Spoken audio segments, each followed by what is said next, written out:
अस्सलाम वालेकुम दोस्तों। उम्मीद करता हूँ आप सब खैरियत से होंगे। एक नई वीडियो के साथ हाजिर हूँ। दोस्तों 2 दिन पहले मैंने एक वीडियो बनाई थी जिसमें मैंने सब्जेक्ट स्पेशलिस्ट की और सेकेंडरी स्कूल टीचर्स की मुख्तलिफ वैकेंसीज़ शो की थी, जिनको अप्लाई करने के लिए मैंने आपको कहा था कि मैं एक वीडियो बनाऊंगा सेपरेट, जिसमें मैं अप्लाई करने का मुकम्मल तरीक़ेकार बताऊंगा। तो आज की इस वीडियो में हम देखेंगे कि किस तरह से हम SPSC की वेबसाइट पर अपना अकाउंट बना सकते हैं, किस तरह से अपना पासवर्ड रीसेट कर सकते हैं, किस तरह से ऑनलाइन अप्लाई कर सकते हैं मुख्तलिफ डिटेल्स को फिल करके प्रॉपरली। और मज़ीद जो है हम डिस्कस करेंगे कि एज लिमिट क्या है इन जॉब्स में अप्लाई करने की। क्वालिफ़िकेशन का भी हम डिस्कस करेंगे कि क्वालिफ़िकेशन और एक्सपीरियंस क्या रिक्वायर होगा इन जॉब्स में अप्लाई करने के लिए। तो वीडियो को एंड तक लाजमी देखिएगा ताकि जो भी इंपॉर्टेंट अपडेट्स हो आपको इस वीडियो के थ्रू हासिल हो जाए। सबसे पहले हम एडवर्टाइजमेंट की बात करते हैं कि SPSC की जब वेबसाइट हम ओपन करते हैं spsc.gos.pk, तो वहाँ पे एक एडवर्टाइजमेंट है 9/2022। इसको जब हम क्लिक करेंगे तो हमारे पास सब्जेक्ट स्पेशलिस्ट की और सेकेंडरी स्कूल टीचर की एडवर्टाइजमेंट डाउनलोड हो जाएगी। अब काफ़ी कैंडिडेट्स को यहाँ पे कन्फ्यूजन है कि जो कैंडिडेट्स मोबाइल में यूज़ कर रहे हैं SPSC की वेबसाइट पे, तो वहाँ पे अप्लाई ऑनलाइन का ऑप्शन शो नहीं हो रहा। जब हम PC में जो है ना वो इसको SPSC की वेबसाइट को ओपन करें तो वहाँ पे अप्लाई नाउ का ऑप्शन शो हो रहा है, अप्लाई ऑनलाइन का, लेकिन मोबाइल में शो नहीं हो रहा कहीं पर भी। इसीलिए मैंने एक वेबसाइट यहाँ पे ओपन की हुई है जिसमें मैं आपको शो कर रहा हूँ कि यहाँ पे ऑनलाइन अप्लाई करने का ऑप्शन मोबाइल में शो नहीं हो रहा कहीं भी। तो काफ़ी कैंडिडेट्स जो हैं वो कंफ्यूज हैं कि किस तरह से ऑनलाइन अप्लाई करना है। ऑनलाइन अप्लाई का तो लिंक ही गुम कर दिया SPSC ने। तो बेसिकली इन्होंने अपनी वेबसाइट अपडेट की और अपडेट करने के बाद ऑनलाइन अप्लाई ऑनलाइन का जो बटन है वो इस थ्री जो लाइन्स है इसके पीछे हाइड कर दिया है। जैसे हम इस पे क्लिक करते हैं मोबाइल में तो यहाँ पे अप्लाई ऑनलाइन का बटन आपको शो हो जाएगा और इस पे क्लिक करके आप ऑनलाइन अप्लाई कर पाएंगे। तो पहली कंफ्यूजन जो पहली क्यूरी थी कैंडिडेट्स की वो ये थी कि अप्लाई ऑनलाइन का बटन शो नहीं हो रहा। तो अप्लाई ऑनलाइन के लिए अपने मोबाइल में आप ये जो 3 लाइन्स लगी हुई हैं यहाँ पे टॉप पे, इस पे क्लिक करेंगे और यहाँ पे अप्लाई ऑनलाइन पे क्लिक करेंगे तो आपके सामने ये वाली स्क्रीन आ जाएगी। इस स्क्रीन में आपके पास 3-4 ऑप्शन होंगे। सबसे पहला ऑप्शन है लॉगिन का। ये वाली स्क्रीन आएगी, लॉगिन का ऑप्शन होगा इसमें। लॉगिन के बाद एक और ऑप्शन होगा ऊपर क्रिएट अकाउंट का, और एक और ऑप्शन होगा यहाँ पे फॉरगेट पासवर्ड का। अब दो चीज़ें यहाँ पे समझने की, अगर आपने ऑलरेडी अकाउंट क्रिएट किया हुआ है तो जस्ट आप अपना अकाउंट यहाँ पे सीना से एंटर करेंगे और उसके बाद पासवर्ड एंटर करेंगे, लॉगिन पे क्लिक करेंगे तो आपका लॉगिन हो जाएगा। अगर आप इससे पहले आपने SPSC की वेबसाइट पर अकाउंट क्रिएट नहीं किया तो आप क्रिएट अकाउंट पे क्लिक करेंगे। क्रिएट अकाउंट पे क्लिक करेंगे तो आपके सामने ये वाली फील्ड्स ओपन हो जाएंगी जिसमें NIC नंबर आपसे मांगेगा, उसके बाद मोबाइल नंबर मांगेगा। अब मोबाइल नंबर में भी एक कन्फ्यूजन है कैंडिडेट्स को कि वो क्या करते हैं कि इस तरह से मोबाइल नंबर अपना एंटर करते हैं 0300 31555554। तो इस तरह से अगर आप एंटर करेंगे तो रजिस्टर पे क्लिक करेंगे तो ये आपका एक्सेप्टेबल नहीं होगा, क्योंकि एग्जाम्पल में यहाँ पे क्लियरली बता रहा है कि मोबाइल नंबर आपने स्टार्ट करना है 92 से, यानी कि 92 से स्टार्ट करना है मोबाइल नंबर। और उसके बाद ये जो ज़ीरो है, ये वाला ज़ीरो ये आपने नहीं लगाना जो मोबाइल नंबर से पहले होता है, जैसे 0300 0344। तो 92 के साथ आपने मोबाइल नंबर ज़ीरो के बिना यहाँ पे एंटर करना है। उसके बाद ईमेल एड्रेस एंटर करनी है, कंफर्म ईमेल एड्रेस वही सेम आपने रखनी है जो कि आप यूज़ कर रहे हैं ऑलरेडी। उसका पासवर्ड आपने यहाँ पे रखना है और पासवर्ड को आपने कहीं पे लिख लेना है, क्योंकि अक्सर कैंडिडेट्स के साथ मसला ये पेश आ रहा है कि उन्होंने अपना अकाउंट क्रिएट किया था, उनसे पासवर्ड भूल गया है और पासवर्ड रिकवर करवाना थोड़ा सा कॉम्प्लिकेटेड और मुश्किल प्रोसेस है SPSC में। ये सारी तमाम तफसीलात देने के बाद आप रजिस्टर पे क्लिक करते हैं। रजिस्टर पे क्लिक करते हैं तो आपका लिख कर आता है कि आपकी आईडी सक्सेसफुली बन गई है। उसके बाद फिर हम लॉगिन पे दोबारा क्लिक करते हैं। लॉगिन पे हमारे पास ये स्क्रीन आती है जिसमें अपना शनाख्ती कार्ड नंबर एंटर करते हैं, पासवर्ड एंटर करते हैं, देन लॉगिन पे क्लिक करते हैं। लॉगिन पे क्लिक करने के बाद मैं आपको दिखाता हूँ कि कौन सी स्क्रीन आ जाती है। इससे पहले मैं आपको पासवर्ड रीसेट का बताता हूँ कि अगर आपका पासवर्ड आपसे भूल गया है, आपकी आईडी क्रिएट हो चुकी थी, या पासवर्ड किस तरह से रिकवर कर सकते हैं। पासवर्ड रिकवर करने के लिए यहाँ पे फॉरगेट पासवर्ड का एक ऑप्शन है, इस पर क्लिक करेंगे। ये वाली स्क्रीन आपके सामने आ जाएगी। इसमें सबसे पहले अपना शनाख्ती कार्ड नंबर आप यहाँ पे एंटर करेंगे, ईमेल एड्रेस एंटर करेंगे, देन सबमिट पे क्लिक करेंगे। उसके बाद आपको एक ईमेल आएगी SPSC की तरफ से जिसमें आपका पासवर्ड मौजूद होगा लिखा हुआ। वो पासवर्ड लिखकर आप दोबारा से यहाँ आके लॉगिन कर सकते हैं। One thing. दूसरी बात ये है कि अगर आपको शनाख्ती कार्ड नंबर अपना तो याद है लेकिन ईमेल एड्रेस भूल गया है, अब आप क्या करेंगे? इसके लिए कोई प्रोसेस नहीं है बेसिकली, क्योंकि एसपीएससी वाले एक तो कॉल पिक नहीं करते, ना ही ईमेल का कोई रिप्लाई देते हैं। यहाँ पे एक एसपीएससी की वेबसाइट पर मोबाइल नंबर भी लिखा हुआ है, लेकिन वो किसी काम का नहीं है, कॉल नहीं पिक करते और ईमेल का भी कोई जवाब नहीं देते। तो बेहतर ये कि करीबी एसपीएससी की जो ऑफिस है, एसपीएससी की बेसिकली 3 ऑफिसेज हैं, ये हैदराबाद, कराची और सक्खर, ये 3 ऑफिसेज एसपीएससी की मौजूद हैं। वहाँ पे खुद चले जाएं या अपने किसी कज़न वगैरह को, भाई वगैरह को वहाँ पे आप भेजें ओरिजिनल एनआईसी के साथ अपने, और वहाँ से जाके अपना जो है पासवर्ड वो रिकवर करवाएं। और कोई भी तरीक़ेकार नहीं है। अच्छा जी, ये पासवर्ड रिकवरी का ऑप्शन हो गया। उसके बाद फिर हम यहाँ पे लॉगिन पे क्लिक करते हैं।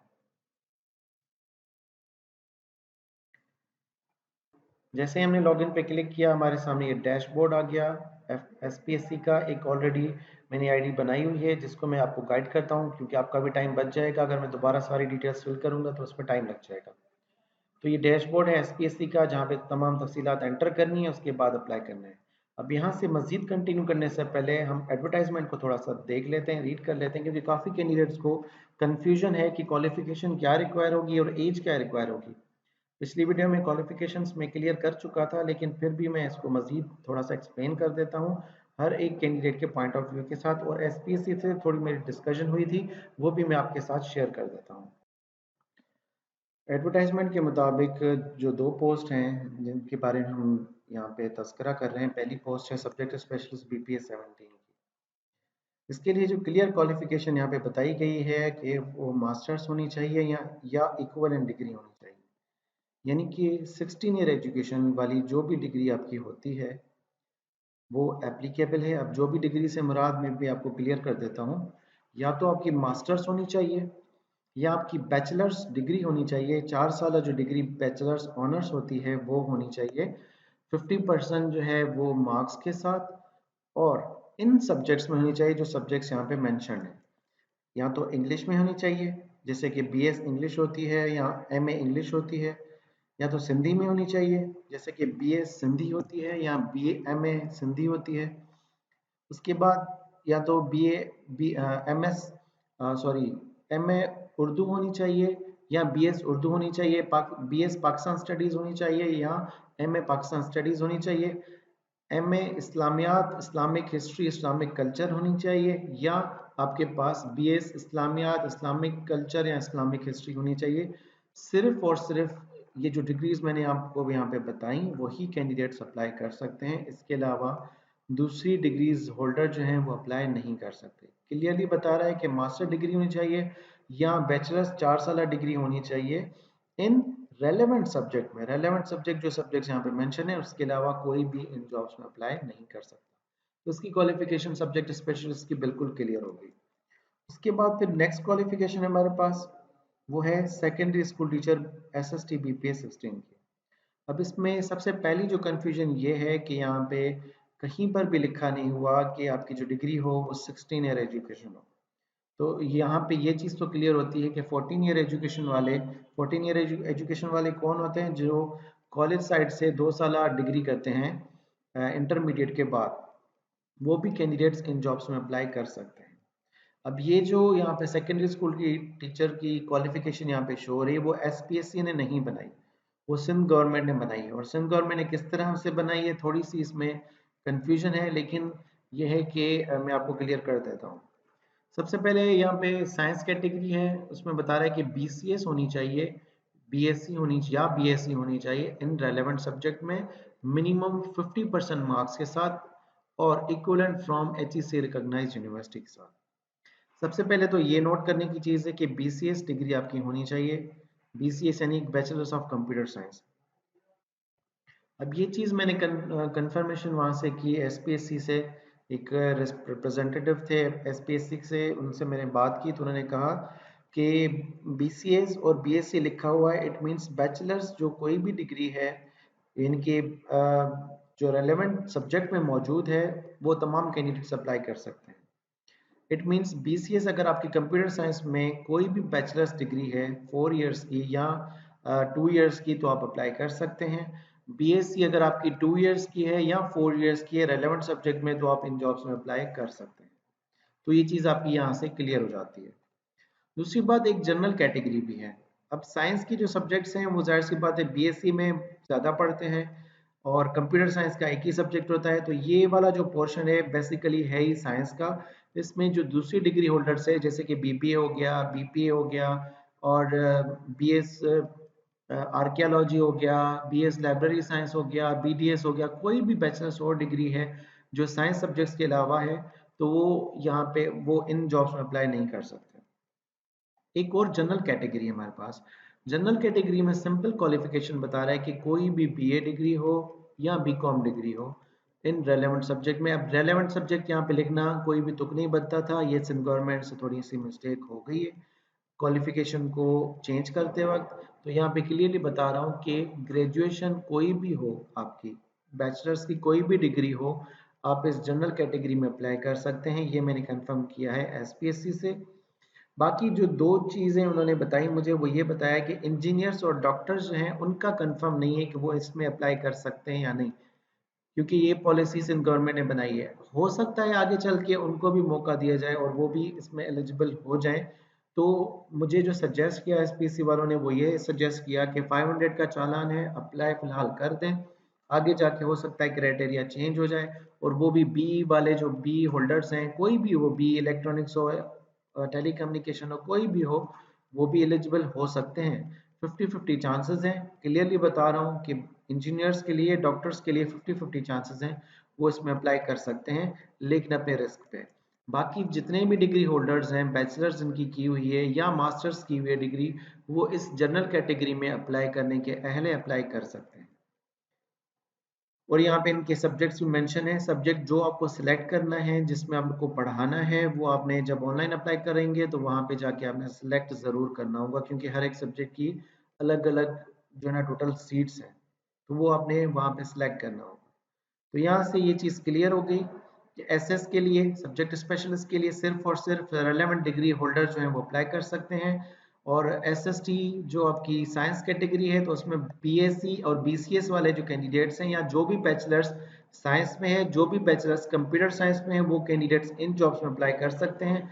बाकी जो जनरल कैटेगरी है हमारी, उसमें कोई भी बैचलर्स हो, कोई भी मास्टर्स हो, कैंडिडेट्स वो अप्लाई कर सकते हैं बिना झिझक। और ये कंफर्मेशन मैंने की है एसपीएससी से। बाकी इंजीनियर्स और डॉक्टर्स जो हैं वो 50-50 चांसेस है उनके, हो सकता है रिजेक्ट हो सकता है अप्रूव हो। तो ये चीज़ यहाँ पे बिल्कुल क्लियर हो गई। अब दोबारा वापस चलते हैं डैशबोर्ड की तरफ।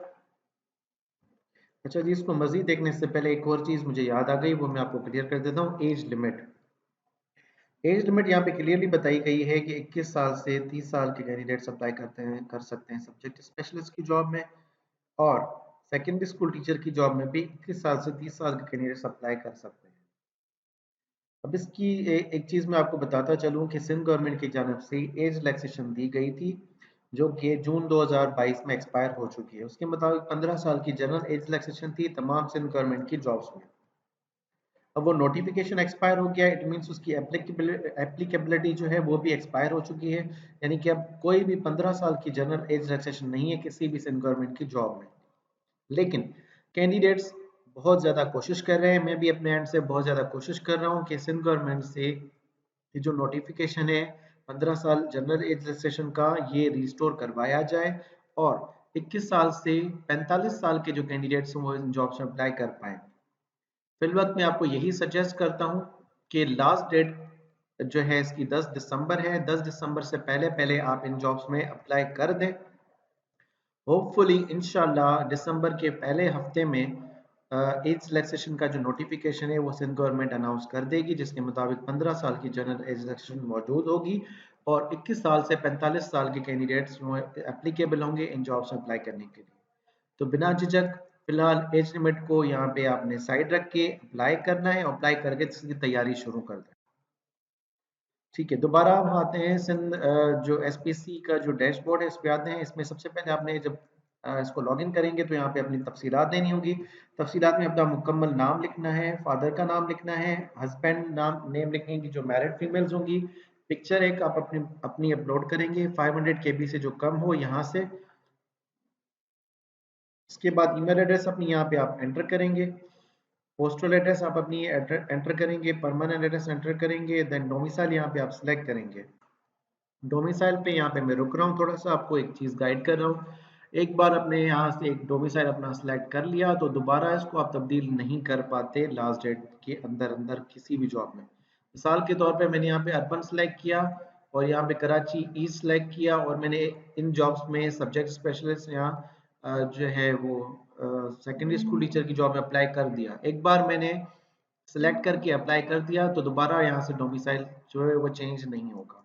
उसके बाद डेट ऑफ बर्थ जो है वो एंटर करेंगे। अब यहाँ पे एक और चीज़ है कि अगर दोबारा डोमिसाइल तब्दील करना है, आपने चेंज किया है या किसी और सिटी में आप माइग्रेट हुए हैं, वहाँ पे आपका जो डोमिसाइल है दूसरा बनाया गया है, तो आप क्या करेंगे, अपना original domicile original CNIC SPSC के हेड ऑफिस लेके जाएंगे, वहां से जाके तब्दील होगा और कहीं से भी तब्दील नहीं होगा। उसके बाद डेट ऑफ बर्थ है यहाँ पे एंटर करेंगे। जो कैंडिडेट डिसेबल कोटा पे अप्लाई करना चाहते हैं वो यहाँ पे टिक करेंगे। इसके बाद जो गवर्नमेंट सर्वेंट है, ऑलरेडी गवर्नमेंट जॉब कर रहे हैं किसी भी डिपार्टमेंट में, फेडरल गवर्नमेंट में, सिंध गवर्नमेंट में, प्रोविंशियल गवर्नमेंट में, सेमी गवर्नमेंट में, वो यहाँ पे टिक करेंगे, यस करेंगे और अपनी एक एनओसी नो ऑब्जेक्शन सर्टिफिकेट अपने डिपार्टमेंट से ले लेंगे। अब एक चीज यहाँ पे कंफ्यूजिंग है काफी कैंडिडेट्स को कि जो एनओसी लेनी है वो अभी लेनी है अप्लाई करते वक्त या ये बाद में भी ले सकते हैं। तो मैं क्लियरली यहाँ पे बता रहा हूँ कि एनओसी नो ऑब्जेक्शन सर्टिफिकेट जो है वो आपने लेना होता है अप्लाई करने के बाद। अप्लाई आपने कर लिया, क्योंकि लास्ट डेट तक इतनी जल्दी एनओसी आपको कहीं से भी नहीं मिलेगी। अप्लाई आपने एक बार कर लिया, उसके बाद आप एनओसी के लिए अप्लाई कर दें। एनओसी की आपको जो जरूरत पड़ेगी जब आप रिटन टेस्ट क्लियर करेंगे, उसके बाद अपने डॉक्यूमेंट सबमिट करेंगे एसपीएससी को, तब आपको एनओसी की जरूरत पड़ती है। उसके बाद जेंडर आपने सेलेक्ट किया, मैरिटल स्टेटस सेलेक्ट किया, रिलीजन सेलेक्ट किया, मुस्लिम्स यहाँ पे, नॉन मुस्लिम्स यहाँ पे। होम फोन अगर पीटीसीएल नंबर है तो आप यहाँ पे रखेंगे, मोबाइल नंबर यहाँ पे आप एंटर करेंगे। उसके बाद पिक्चर आपने यहाँ पे अपलोड करके सेव नेक्स्ट पे क्लिक करेंगे। जैसे आप सेव नेक्स्ट पे क्लिक करेंगे तो आपके पास दूसरा जो पोर्शन है इस पोर्टल का वो है एजुकेशन इन्फॉर्मेशन, वो आपके पास ओपन हो जाएगा। एजुकेशन की तफसीलात किस तरह से देनी है वो हम देख लेते हैं। यहाँ पे एजुकेशन की इन्फॉर्मेशन में यहाँ पे यहाँ पे अपडेट करके दिखाता हूँ आपको, उसके बाद आपको ज़्यादा अंदाज़ा होगा। एजुकेशन इन्फॉर्मेशन आपके पास तीन जो है ना वो टैब्स हैं। पहले एजुकेशन इन्फॉर्मेशन है, फिर कोर्स सर्टिफिकेट रजिस्ट्रेशन है, उसके बाद रिसर्च पब्लिकेशन का एक पोर्शन है। यहाँ पे एक एजुकेशन की इन्फॉर्मेशन में यहाँ पे ऑलरेडी मैट्रिकुलेशन की दे चुका हूँ, अब आपको बैचलर्स की इन्फॉर्मेशन में आपको देना सिखाता हूँ। सबसे पहले एग्जाम पास है, उसमें आपने अपनी डिग्री सेलेक्ट करनी है, जो भी आपकी डिग्री है। मिसाल के तौर पे मेरी जो डिग्री है वो है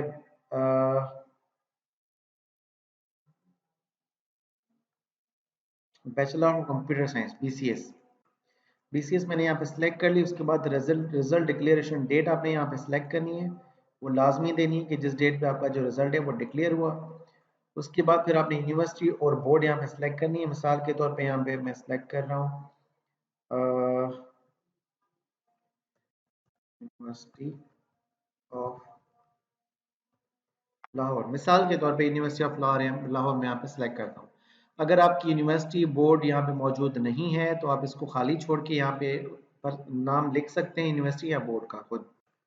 उसके बाद सीजीपीए, डिवीजन और ग्रेड के तीन ऑप्शन है। अगर आपकी जो डिग्री है वो ग्रेड बेस पे है तो आप इस पर टिक करेंगे और यहाँ पे ग्रेड सेलेक्ट करेंगे। अगर आपकी जो डिग्री है डिवीजन बेस है तो आप यहाँ पे टिक करेंगे और डिवीजन सेलेक्ट करेंगे। अगर आपकी जो डिग्री है वो सीजीपीए बेस पे है तो यहाँ पे आप सीजीपीए लिखेंगे। और ये मेजर सब्जेक्ट 1 2 3 का एक पोर्शन है, इसको आप छोड़ भी सकते हैं और एक दो सब्जेक्ट लिख दें अपनी डिग्री के तो भी आपका काम हो जाएगा। इसको आप छोड़ भी सकते हैं क्योंकि यहाँ पे स्टार का बटन नहीं है। उसके बाद यहाँ पे आप सेव पे क्लिक कर देंगे। जैसे आप सेव पे क्लिक करेंगे तो ये वाली जो डिग्री मैंने अभी एंटर की वो यहाँ पे मैट्रिकुलेशन के नीचे यहाँ पे आ जाएगी। करना आपने इस तरह से कि सबसे पहले बैचलर्स की इंफॉर्मेशन देनी है, यानी कि जो आपकी लेटेस्ट डिग्री है उसकी इंफॉर्मेशन देनी है। उसके बाद फिर उससे कम वाली डिग्री, उसके बाद फिर उसकी कम वाली डिग्री। मैंने यहाँ पे मिस्टेकली मैट्रिकुलेशन पहले ऐड कर दी थी क्योंकि मैं पहले ही ये अकाउंट यूज़ कर रहा था। तो सबसे पहले हमने बैचलर्स की इन्फॉर्मेशन देनी है, देन इंटरमीडिएट की, देन मैट्रिकुलेशन, क्योंकि टॉप जो एजुकेशन होती है वो हमेशा टॉप पे शो करनी होती है। उसके बाद फिर कोर्स और रजिस्ट्रेशन पे क्लिक करेंगे। अगर आपका कोई कोर्स किया हुआ है, कोई रजिस्ट्रेशन है, कोई सर्टिफिकेशन है तो यहाँ पे आप दे सकते हैं। फिलहाल इन जॉब्स में कोर्स रजिस्ट्रेशन और सर्टिफिकेशन की वजह से कोई भी डिमांड नहीं है। लेकिन अगर आपकी कोई डिग्री, कोई कोर्स वगैरह किया हुआ है जैसे कि डीआईटी, सीआईटी वगैरह, तो उसकी तफसीलात यहाँ पे आप दे सकते हैं। उसके बाद जो एमफिल होल्डर्स या पीएचडी होल्डर्स हैं, अगर किसी जॉब में अप्लाई करते हैं तो वो रिसर्च पब्लिकेशन का एक पोर्शन है, वहाँ अपने अभी पब्लिकेशन शो कर सकते हैं कि कितनी पब्लिकेशन वो यहाँ पे कर चुके हैं। अच्छा जी, ये सारा करने के बाद आप नेक्स्ट पे क्लिक करेंगे तो आपके पास सर्विस एंड जॉब इन्फॉर्मेशन यहाँ पे शो हो जाएगा, ये वाला पोर्शन। सर्विस और जॉब इन्फॉर्मेशन में आपने अपनी जॉब की इन्फॉर्मेशन देनी है कि आप कहाँ कहाँ पहले जॉब कर चुके हैं या अभी करंटली कहीं जॉब कर रहे हैं। मिसाल के तौर पे मैं करंटली एक प्राइमरी स्कूल टीचर की जॉब कर रहा हूँ सिंध स्कूल एजुकेशन डिपार्टमेंट में। तो उसकी तफसीलात किस तरह से देंगे मैं आपको शो कर देता हूँ। मैंने यहाँ पे एक एंटर की हुई है इन्फॉर्मेशन, वो एडिट करके आपको दिखा देता हूँ। सबसे पहले पोस्ट हेल्ड आपने लिखनी है, पोस्ट का नाम लिखना है, जैसे कि प्राइमरी स्कूल टीचर, उसका ग्रेड आपने यहाँ पे लिखना है BPS 14, और उसके बाद फिर डिपार्टमेंट और ऑफिस का नाम लिखना है कि कहाँ पे आप जॉब करें। Sindh school education and literacy department है वो, वो यहाँ पे आप मेंशन कर देंगे। उसके बाद फिर जॉब स्टेटस आप लिखेंगे कि क्या है, फेडरल गवर्नमेंट की जॉब है, प्रोविंशियल की है, आर्म फोर्सेस, सेमी गवर्नमेंट या प्राइवेट जॉब है। तो ये प्रोविंशियल गवर्नमेंट सिंध गवर्नमेंट की जॉब है। नेचर ऑफ जॉब क्या है, टेम्पररी है या परमानेंट है, तो ये परमानेंट जॉब है। उसके बाद स्टार्टिंग डेट आपकी क्या थी, यानी कब आपने जॉब जो है वो स्टार्ट की। अब उसके बाद एंडिंग डेट आप यहाँ पे दे सकते हैं, लेकिन अगर आप करंटली वहाँ पे जॉब कर रहे हैं तो आप यहाँ पे टू डेट पे टिक कर देंगे, तो इससे पता चलेगा कि करंटली आप वहाँ पे जॉब कर रहे हैं। उसके बाद स्केल यहाँ पे आप दे सकते हैं, यहाँ पर भी दे सकते हैं और यहाँ पर भी दे सकते हैं। इसके बाद जॉब रिस्पॉन्सिबिलिटीज और ड्यूटीज में आप सिंपल कोई भी एक जुमला लिख सकते हैं, to teach primary classes, to conduct primary classes, या कोई भी एक जुमला लिख सकते हैं, क्योंकि यहाँ पे स्टार का बटन है, इसको फिल करना जरूरी है। उसके बाद यहाँ पे आप फिनिश पे क्लिक कर देते हैं। पहले सेव पे क्लिक करेंगे तो आपका ये वाला पोर्शन यहाँ पे शो हो जाएगा। अगर दूसरा भी कोई आपका एक्सपीरियंस है तो आप उसको दोबारा से ऐड करेंगे, फिर आप सेव करेंगे। इस तरह से आपकी एक यहाँ पे रो बनती जाएगी आपके एक्सपीरियंसेस की।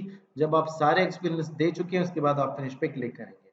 तो ये आपका जो प्रोफाइल है वो कंप्लीट हो चुका है अप्लाई करने के लिए। अब हम आएंगे अवेलेबल जॉब्स में। यहाँ पे टॉप पे अवेलेबल जॉब्स का बटन दिया गया है, मोबाइल स्क्रीन में भी ये शो हो रहा होगा।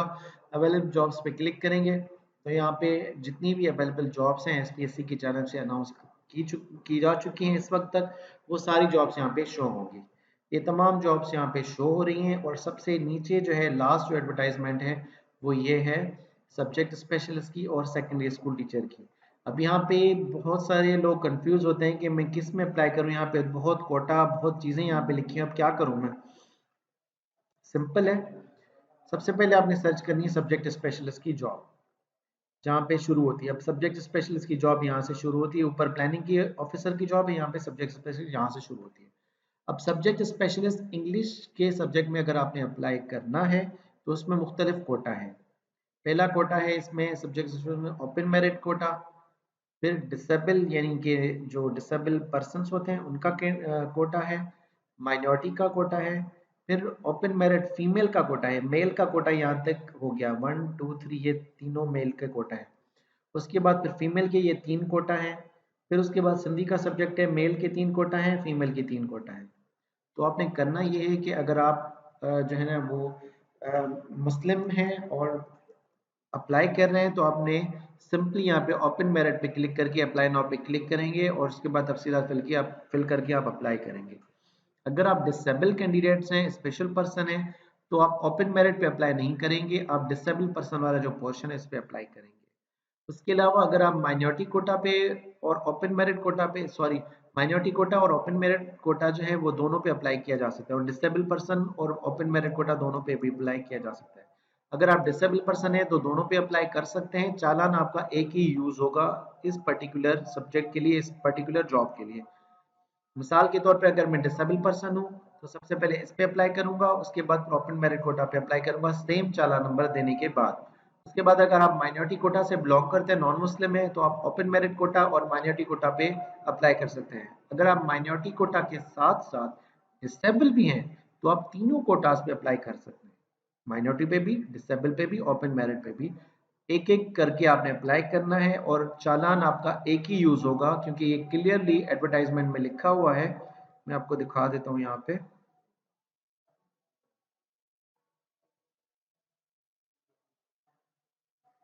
For all the categories one post, एक पोस्ट की तमाम कैटेगरीज के लिए वन चालान इज एक्सेप्टेबल, एक ही चालान आपका एक्सेप्टेबल होगा। अच्छा जी, तो यहाँ पे मैं ओपन मेरिट कोटा पे आपको अप्लाई करना दिखा देता हूँ किस तरह से अप्लाई करेंगे। सब्जेक्ट स्पेशलिस्ट की जॉब है, अप्लाई नाउ पे क्लिक करेंगे। थोड़ा सा प्रोसेस में टाइम लगा रहा है क्योंकि एसपीएससी की वेबसाइट जो है वो अपडेट हो चुकी है और इसमें उन्होंने प्रॉपर इस पे काम नहीं किया, जिसकी वजह से ये बहुत स्लो हो गई है। आपके सामने ये वाला जो पोर्शन है बैंक इन्फॉर्मेशन का, ये ओपन हो जाएगा। सबसे पहले आपने बैंक रिसीट डेट सेलेक्ट करनी है कि जिस डेट पे आपने चालान पे किया है। मिसाल के तौर पे मैंने 17 नवंबर को चालान पे किया है। उसके बाद बैंक रिसीट नंबर 1 होगा, यानी कि जो आप चालान पे करेंगे बैंक में, मैं चालान भी आपको दिखा देता हूँ। उस बैंक के ऊपर रेड पेन से कैशियर जो होता है वो एक नंबर लिख कर देता है जिसको बैंक रिसीट नंबर कहते हैं। वो नंबर आप यहाँ पे लिखेंगे। मिसाल के तौर पर उसने आपको लिख के दिया 0015, तो एज इट इज आपने 0015 लिखना है। उसके बाद फिर आपने सेलेक्ट करनी है ब्रांच, नेशनल बैंक में पे किया है या स्टेट बैंक में। मैं स्टेट बैंक यहाँ पे सिलेक्ट कर लेता हूँ। उसके बाद किस ब्रांच में आपने पे किया है वो यहाँ पे आप सिलेक्ट करेंगे कि किस ब्रांच में आपने जो है ना वो स्टेट बैंक की किस ब्रांच में आपने पे किया है। मिसाल के तौर पे मैं यहाँ पे सिलेक्ट कर रहा हूँ मेन ब्रांच कराची। उसके बाद अमाउंट आपने यहाँ पे एंटर करना है, 500 रुपये फीस है। और indicate centre for written test, written test के लिए 4 सेंटर से बेसिकली आपने यहाँ पे सिलेक्ट करने हैं। एक बार आपने सिलेक्ट कर लिया रिटन टेस्ट का जो सेंटर है तो उसको दोबारा आप चेंज नहीं कर सकते ना करवा सकते, तो उसको ध्यान से आपने सेलेक्ट करना है और उसके बाद फिर सबमिट करना है। अब यहाँ पे एक चीज़ है कि चालान किस तरह से फिल किया जाता है, इसकी भी थोड़ी सी इन्फॉर्मेशन मैं आपको साथ ही साथ दे देता हूँ, क्योंकि एक बड़ी वीडियो मैंने डिटेल वीडियो बनाई है इसीलिए कि तमाम जितनी भी क्यूरीज हैं आपकी वो इसी में कवर हो जाए। तो मैं आपको चालान फिल करना भी यहीं पे सिखा देता हूँ। चालान मैं आपको एक शो कर देता हूँ। चालान ये सैंपल चालान है। चालान में आपने करना क्या है, बेसिकली 3 कॉपीज होंगी चालान की, तीनों आपने फिल करनी है। सबसे पहले कॉपी, तीनों कॉपीज पे आपने अपना नाम लिखना है मुकम्मल वालिद साहब के नाम के साथ। जैसे कि यहाँ पे अब्दुल सैयद अब्दुल रहमान लिखा हुआ है तो यहाँ पे सन ऑफ लिखकर या डॉटर ऑफ लिखकर या वाइफ ऑफ लिखकर अपने कंप्लीट नाम लिखना है। उसके बाद उसके नीचे अपना शनाख्ती कार्ड सीएनआईसी नंबर लिखना है। उसके नीचे यहाँ पे फॉर पर्टिकुलर्स की जगह पे आपने लिखना है जिस पोस्ट के लिए आप अप्लाई कर रहे हैं उसका नाम लिखना है, ग्रेड लिखना है, यहाँ पे सिग्नेचर करनी है। उसके बाद 500 रुपीज़ ओनली यहाँ पे लिखना है। उसके बाद 500 रुपीज़ आपने यहाँ पे लिखना है। उसके बाद बैंक वाले आपको यहाँ पे एक स्टैंप लगा के देंगे डेट के साथ, ब्रांच कोड के साथ, और यहाँ पे जो नंबर, जिस नंबर की रिसीट नंबर की मैं आपको बात कर रहा था वो यहाँ पे लिख के देंगे। अब इस पर्टिकुलर चालान का रिसीट नंबर है 2। अगर इस चालान के बेस में हम अप्लाई कर रहे हैं तो आप सिंपली यहाँ पे लिखेंगे 2, रिसीट नंबर 2, और कंफर्म पे सबमिट पे क्लिक कर देंगे। ये चालान फिल करने का तरीकेकार है। और उसके साथ साथ 3 कॉपीज होती हैं बेसिकली, एक एसपीएससी की कॉपी होती है, एक कैंडिडेट की कॉपी होती है, एक बैंक की कॉपी होती है। कभी कभी इस तरह से भी होता है कि बैंक वाले 2 कॉपीज रख लेते हैं, सिर्फ एक कॉपी आपको प्रोवाइड करते हैं, तो उसमें परेशान होने की यानी घबराने की कोई ज़रूरत नहीं है। अगर आपको एक कॉपी भी देते हैं तो सबसे पहले आपने क्या करना है कि उसकी एक क्लियर पिक्चर लेकर अपने पास रखनी है रिकॉर्ड के तौर पे। उसके बाद उसको उसकी एक फ़ोटोकॉपी करवा के वो भी अपने पास रखनी है, और ओरिजिनल जो है चालान आपने सँभाल के रखना है। जहाँ पे आप अपने ओरिजिनल डॉक्यूमेंट्स रखते हैं वहाँ पे सँभाल के रखना है, क्योंकि अक्सर कैंडिडेट्स का ओरिजिनल चालान गुम हो जाता है, बाद में वो पछताते हैं कि हम डुप्लीकेट चालान किस तरह से हासिल करें। डुप्लीकेट चालान हासिल करने के लिए आपके पास 2 ऑप्शंस होते हैं, या तो आप बैंक, जिस बैंक में आपने जमा करवाया है वहाँ से आप दोबारा निकलवाएं, या फिर आप डिस्ट्रिक्ट अकाउंट्स ऑफिस अपनी डिस्ट्रिक्ट की जाएं, वहाँ से जाके आप दोबारा से चालान निकलवाएं उस पर्टिकुलर डेट का। इस पे मैंने एक जो है ना वो डिटेल में वीडियो बनाई हुई है जो पाकिस्तान जॉब्स पोर्टल के चैनल पे आप देख सकते हैं। उसमें मैंने बताया कि किस तरह से आप अपना डुप्लीकेट चालान निकलवा सकते हैं अगर आपका चालान जो है वो गुम हो जाता है। बहरहाल भी एक अलग चीज़ है। उसके बाद ये आपने चालान की तफसीलात देकर कंफर्म सबमिट पे क्लिक कर देंगे। जैसे आप कंफर्म सबमिट पे क्लिक करेंगे तो थोड़ा सा टाइम लेगा, आपने सुकून करना है, वेट करना है। और यहाँ पे लिखा होगा आएगा your job application has been successfully submitted successfully, your centre is Karachi. आपने कराची सेंटर सेलेक्ट किया है और आपका अप्लाई हो चुका है। यहाँ पे आपने कट कर देना है। कट करने के बाद फिर दोबारा यहाँ पे पोर्टल दोबारा ओपन हो जाता है, और आप दूसरा जो कोटा है उस पर भी अप्लाई कर सकते हैं। अगर आप माइनॉरिटी से बिलोंग करते हैं और डिसेबल से बिलोंग करते हैं तो 3 जो पर्टिकुलरली यहाँ पे कोटास दिए हुए तीनों में आप अप्लाई कर सकते हैं। तो ये आपने एक जॉब में अप्लाई कर दिया सब्जेक्ट स्पेशलिस्ट की। अगर आपने दूसरा चालान भी पे किया है तो दूसरे चालान में आप जाके यहाँ पे सेकेंडरी स्कूल टीचर की जॉब है वहाँ पे अप्लाई करेंगे। मिसाल के तौर पे कराची रीजन के कितने कोटा है, कराची रीजन का एसएसटी का ओपन मेरिट का कोटा यहाँ पे मौजूद है। मैं मुस्लिम कैंडिडेट हूँ, मैं यहाँ पे क्लिक करके और यहाँ पे अप्लाई करूँगा। अगर मैं डिसेबल कैंडिडेट हूँ और मुस्लिम कैंडिडेट हूँ तो इन दोनों पोर्शंस में मैं अप्लाई करूँगा एक ही चालान के साथ। अगर मैं माइनॉरिटी कैंडिडेट हूँ तो इन तीनों पोर्शन में अप्लाई करूंगा एक ही चालान के साथ।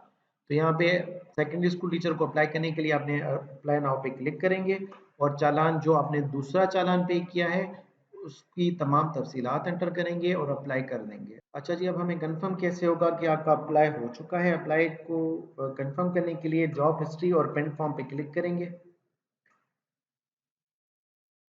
वैसे आप चालान भी यहाँ से डाउनलोड कर सकते हैं। क्लिक है टू डाउनलोड चालान, यहाँ पे चालान डाउनलोड करने का ऑप्शन भी मौजूद है।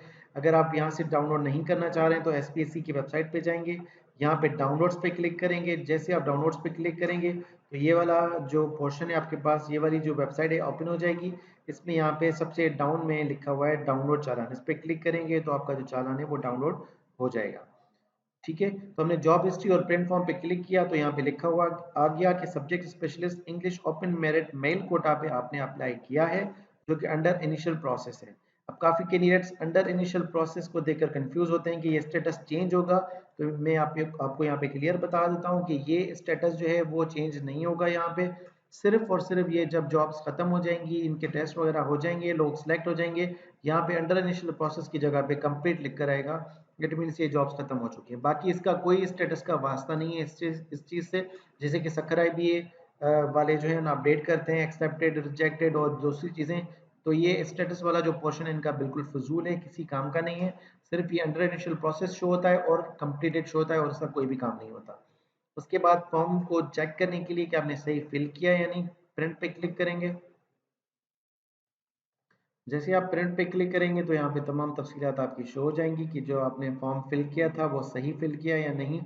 कोई भी मिस्टेक तो आप इसमें चेक कर सकते हैं अपने फॉर्म में। आपकी एज भी यहाँ पे शो हो रही है कि कितनी आपकी एज है। और इसके अलावा ये ऑफिशियल यूज़ में आपकी बैंक की डिटेल्स भी हैं। काफ़ी कैंडिडेट्स कहते हैं कि मुझसे भूल गया कि मैंने किस बैंक में जमा करवाया था चालान, अब डुप्लीकेट कैसे निकलवाऊँ? तो बैंक की तफसीलात आपकी यहाँ पे शो हो रही होती हैं जिस जॉब में आप अप्लाई कर चुके होते हैं। चालान की डेट भी शो हो रही होती है और चालान नंबर भी शो हो रहा है, तो आप इसको दोबारा वेरीफाई करके उस बैंक से जाके डुप्लीकेट चालान भी हासिल कर सकते हैं। तो ये तफसीलात आपकी कंप्लीट हो गई। यहाँ पे दोबारा आप वापस जाते हैं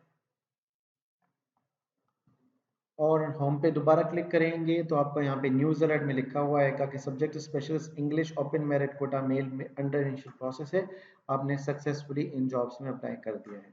इसी तरह से आपने सेकेंडरी स्कूल टीचर के लिए अप्लाई करना हो तो यही सेम प्रोसेस आप दोबारा रिपीट करेंगे। आपको अब जो अपना जो एप्लीकेशन फॉर्म है ये दोबारा आपने फिल नहीं करना, सिर्फ जाके अवेलेबल जॉब्स में इन जॉब्स में अप्लाई करना है और वो भी यहाँ पे शो हो जाएगा जैसे आप उसको अप्लाई कर देंगे।